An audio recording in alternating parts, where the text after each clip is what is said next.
Now, anyone who listened to Professor Chukwuma Soludo's speech marking his 2 years in office as governor of Anambra State would have come away with a sense of the bilious confidence that seemed to be oozing from the governor as he boldly declared his achievements and talked about governance progressing at a dizzying pace.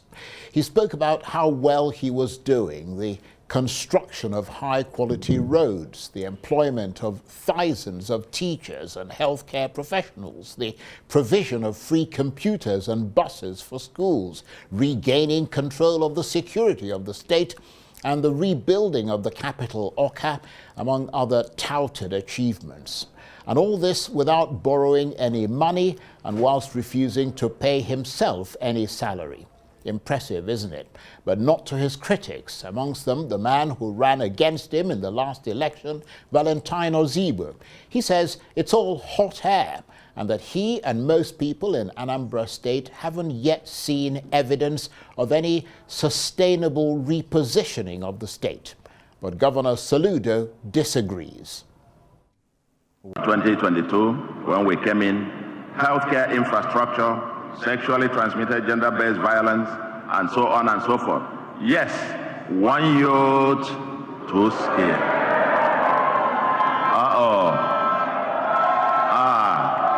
No, thank you very much. Thank you, thank you, thank you. This is a unique program that I think we are mainstreaming, and I think the rest of the country has something to learn from this. This is rooted in the Igbo apprenticeship training and mentorship scheme, where we'll train them in 2 skills, basic trade skill, then entrepreneurship skill, and then we'll empower them with about 2 billion and another 2.5 billion available for concessional loans to them. I believe now is the best time to hold you accountable by asking some basic questions. How have you fared your first 2 years? Especially when it comes to very important sectors like security, like economy, transportation including roads, education, health, all the human capital development indices, agriculture, and many more.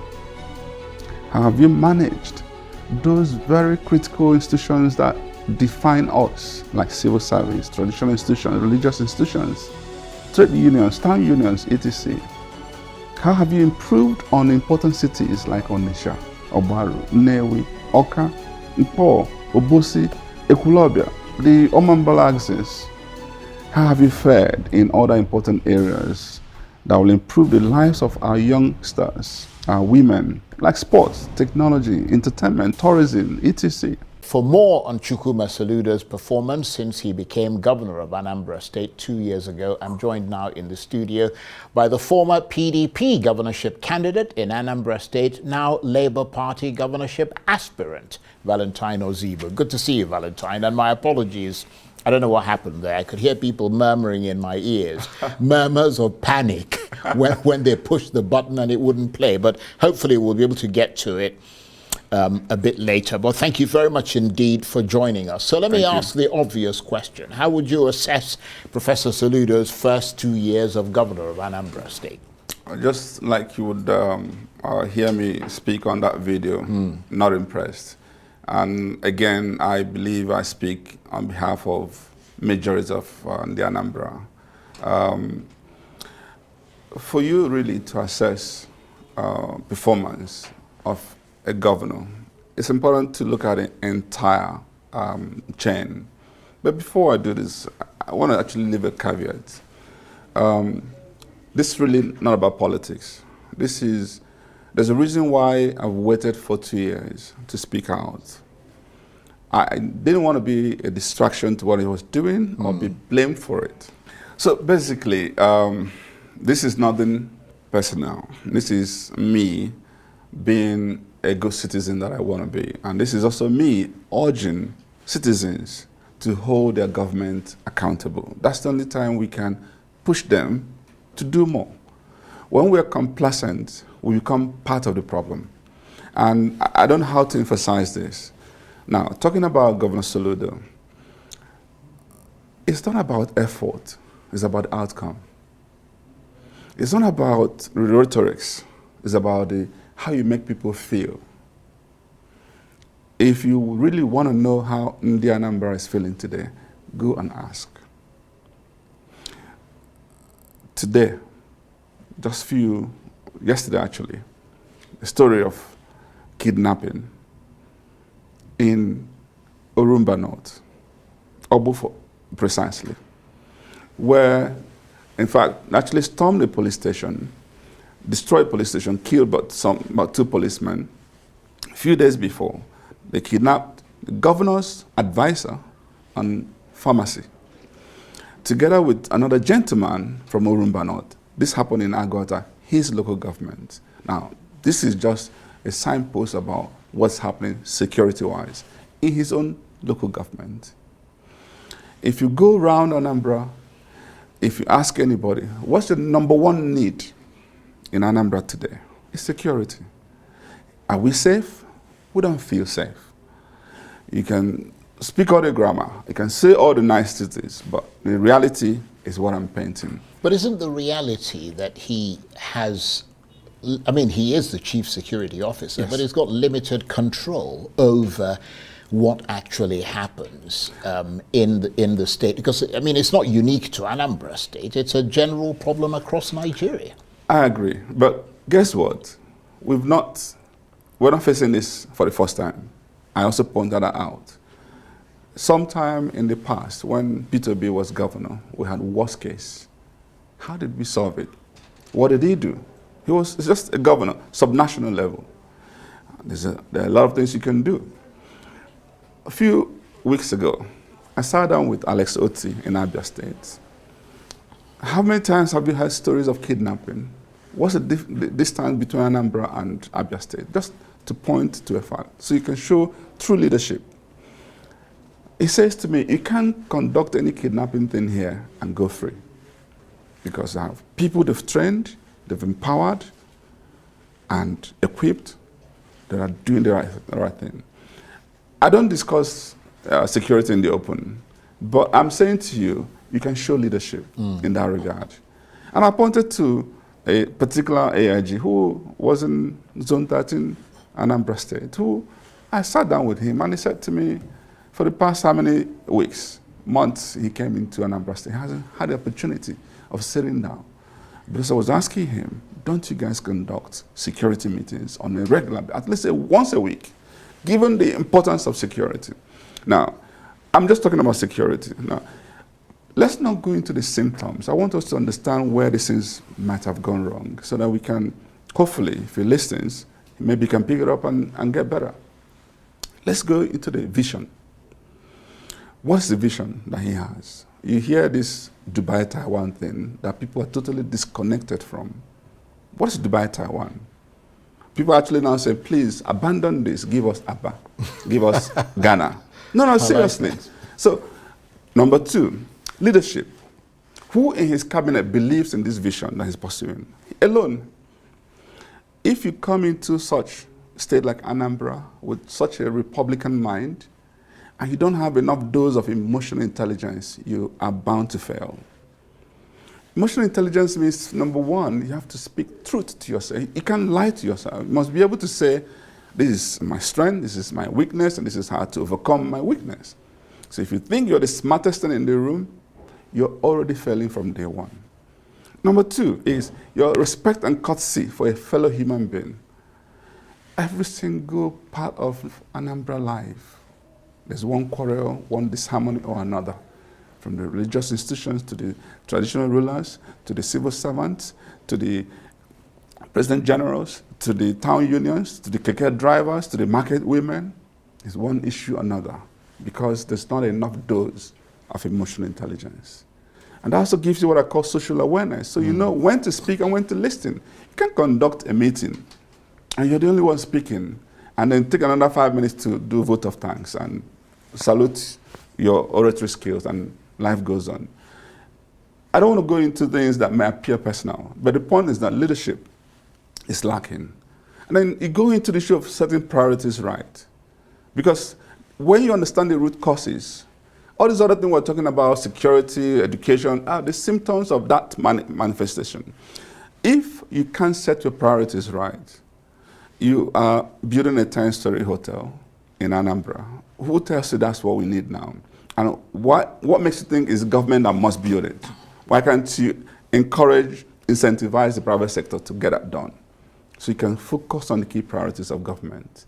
And if you now go into the human capital indices, education first, how have we taken it further from where it was? Yes, we're doing well on that side, but there's a lot more we can do. And the healthcare, agriculture, I can go on and on. Right. The point is that I totally am not impressed. I'm not too surprised because really, if you haven't been a proper CEO, not a government advisor or a lecturer, that alone would equip you to get this job done. Well, I mean, your critics and your political opponents and his supporters would say that you are sufficiently obsessed with your loss against Professor Soludo in the last Anambra governorship election to want to get some sort of payback against him after he defeated you. I mean, some have already cited the fact that other opposition people, like the APC former governor of the state, who wasn't in the APC then, but it was, former Minister of Labour, came out and delivered a speech at his 2-year anniversary in support of him, even though he's a member of the opposition, and that his popularity crosses those sort of political boundaries, but clearly not yours. That's what they would say. I started by saying this to you, that if it was about that, then I should have started from day one. I would have actually taken him to court after they declared that I wasn't the winner. I left him, called him that same day, said, congratulations. And I moved on. I never bothered calling him ever again. And thankfully, he didn't bother calling me. Of course, he doesn't take advice for anybody, so no problem. So I moved on. So if I had to wait for 2 years to make this type of remark, then you have to think differently. Clearly, that's not the case. I am worried about my state, where I go to all the time. I left Anambra today to get into Abuja to speak to you. And just the same day I spoke about how bad things are, one rain of the year has swept almost all the roads he has done in Anambra State, from Okbuku to Obaru, of course, opposing Obaru to Onisha, to different parts of Anambra State. The same roads you saw him commissioning are gone. Who's going to account for this? And honestly, he has to find the money, because not the taxpayers' money that is wasting. How can you build roads without consultants, without engineers? Nothing to show quality assessment, nothing. You go into there and you're embarrassing your cabinet, your incompetence. Speak to deputy governor, the commissioner, like they're not human beings. Meanwhile, if you look deeper, he probably was responsible for the mess going around. My point here is, this is not a family business. This is a collective aspiration we're talking about. And what's still, when we have seen what our neighbor in Abia is doing, you have to come back and ask yourself, why Anambra should be doing far better than Abia State? Because we have far more to show for it. But that's not the case. You've done 2 years, another 9 months, and today, businesses are leaving Anambra to go to Abia, and people like us should keep quiet? No. Somebody has to speak up, and that's why I'm doing this. So are you now unequivocally going to run for governor in the next election? Well, the young ones have said if I don't run, they'll beat me up. So yes, I will. But well, hopefully I'll tell you this. It's really, really not about Valentine Ozigbo. It's really about let's get it right. But will it be under the banner of the Labour Party? Because the last time you ran under the PDP. Labour Party, I mean, that's the party to be. What I always do, I go back into doing a proper assessment. I did a poll recently. Simple questions. What do you think about Soludo's government? They didn't know who was polling. Damning evidence, damning, results. Okay, so if Soludo isn't good for second term, Which party would you rather wish? Labour Party. In fact, who in Labour Party? I listed about 20 names and tucked my name in the middle. Overwhelmingly, Valentine Ozigbo. So Anambra people are yearning for proper leadership that I will provide. So you are effectively firing the starting gun on the next governorship election in Anambra State. But you still obviously have to win the party primary, don't you? Of course. As you know, this is not even a campaign season yet. Yeah, it isn't yet. What I'm simply doing is consulting, reaching out, engaging, and learning. There's a lot of learning to do. In fact, allow me to use your studio to request in the Anambra to begin now to call for memoranda. What would you like to see from your next governor? If we decide we want to make Onitsha a true commercial hub, what would you like us to do differently in Onitsha? Tell me now. Nnewi, if we decide to make it a true industrial hub, what would you like to see there? Omambalaxis, where we can actually do a lot of agricultural processing there, leveraging the airport there to do export. And that's what we massively need in Anambra today, in Nigeria. What would you like me to do there? What kind of engagement, partnership, private sector that we should attract in there? How do we solve your problem? Let's hear people speak so we can do their bidding. It's only when you do that, trust me, that they will feel they are part of this, and you will see the excitement in the air. And that's exactly what Alex Otti is doing in Abia State. But you have to admit that after many years in office in Anambra State, the incumbent party, APGA, appears to be, stronger and seems to be able to absorb whatever the opposition throws at them. Not really, not really. We know what happened in my election. I don't want to go in there because to belabor the issues. The reality is that I can tell you this. I probably defeated Soludo in that election. So it's not about APGA thing. We know what happened. Now, go back to 2023 when we conducted other elections beyond presidential. Out of 11 House of Reps, Labour has 6 federal. Out of 3 senators, Labour has 2. And we also know what happened, that we are left with only 8 members in the House of Assembly. What I'm saying to you is that Labour Party is actually the party today. Right. Well, let's go then beyond state politics to the national level. Yes. You are or were until recently the the special advisor on technology and strategic alliances to Mr. Peter Obi, the presidential candidate of the Labour Party. So you are close to him. Yes. Let's start by asking you whether you can address the reports that he's planning to go into some sort of political alliance. First of all, there are reports that he's returning to the PDP, and there's also reports that he might be going into a political alliance with the former governor of Kaduna State, Nasir El-Rufai, and may soon leave the Labour Party. I'll tell you this. First is, I am not competent to speak on this because I have never been part of any such conversation. That's number one. Number two is, as far as I know, these are illusions and rhetorics and rumors that well far-fetched, because every single thing we've ever discussed has been about how to strengthen the Labour Party.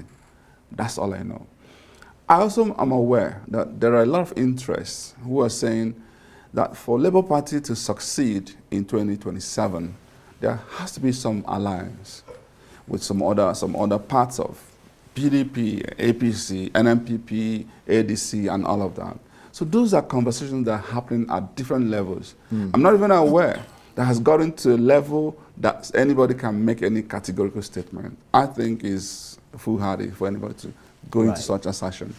I will tell you this. Labour Party is the party, and if we're going to go into any alliance, we're going with Labour Party into that alliance. But there are there are sorts of people who are addressing that, and I am not a member of such committee, so I don't have enough information. The Labour Party has to be a coherent, discernible force going into such an alliance. And I mean, up till just after the last general election, I mean, you mentioned this yourself, many Nigerians, particularly the youth, saw the Labour Party as the new master of Nigeria's political universe. But with all the terrible infighting that we've seen recently in the party, with the Labour Congress battling the chairman and another faction squabbling over the leadership of the party, I mean, no one would blame Peter Obi, or you for that matter, for wanting to leave the party. I mean, how did the so-called master of the Nigerian political universe fall so flat? I mean, what's going wrong there? Using that word falling flat, maybe too presumptuous and exaggerated. I admit that we have some issues. You got major issues. The reason is because the tenure of the existing National Working Committee members is up.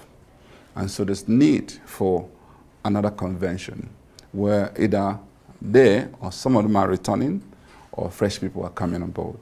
And in this type of season, we are bound to see this type of acrimony where people want to do things, hopefully, that would fit into their personal interests or collective interests, as the case may be. I'm aware that convention is fixed for tomorrow. How that plays out, I am not going to sit here and tell you. But I know there will be sufficient time for us to deal with this internally and be able to come out stronger. I'm aware that the national leader, Peter Obi, is holding a lot of consultations with the key stakeholders, together with Governor Alex Oti, the senators, House of Reps members, are all converging, discussing this. By hopefully, we will come out stronger. And in fact, all the faction that's been creating a lot of nuisance, maybe that will be now a thing of the past. So you never know. So it hasn't fallen flat. We're challenged, but we can overcome the challenge. Okay, we've got just about a minute and a half left. Yes. Very interesting, as always, talking with you. What's your message to the people of Anambra State? As we said, it's not campaigning season yet, but in the context of the discussion, what is your message to them? Anambra people, we deserve better. We honestly can change our trajectory by decisions we're going to make in the next couple of months and years. And we should honestly, at all times, anytime it comes to the issue of leadership, look for character, competence, capacity. Look for making sure that right processes are adhered to so that we can come out stronger and also be strategic in our thinking. Anambra's election 2025 has a lot to do for how Nigeria pushes further, and we've got to be strategic. I don't want to say more than this, but I have decided to sacrifice everything that I have to providing that leadership. And this is why I am engaging with a lot of people, so letting them know that I may not have all it takes, but I have the listening ability, so that when we then come together in a room, we are totally complete in taking the right decision. And would you say that things, your perspective and the way that you approached politics has changed from when you ran the last time? Totally. One is I've been consistent in being a non-transactional politician. That's one I want to pride myself, and that's why we get along well, Peter B and I. Because politics, the only time you can really play well is when you play from a patriotic, good citizen point of view, not from a selfish or a tribal perspective. And so that remains, and that's even stronger in belief. After what we went through in 2023, my commitment to this is stronger.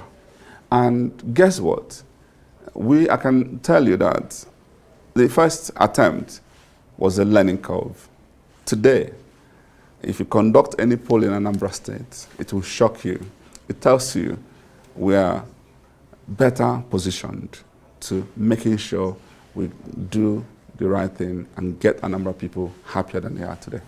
And on that note, I want to thank you very much indeed. Valentine Ozigbo is a former PDP governorship candidate in Anambra State, now Labour Party governorship aspirant. Thank you ever so much. And let me also mention that, of course, the Charles Chukwuma Soludo's people, government, have a right of reply, and if they want to, get in touch with them.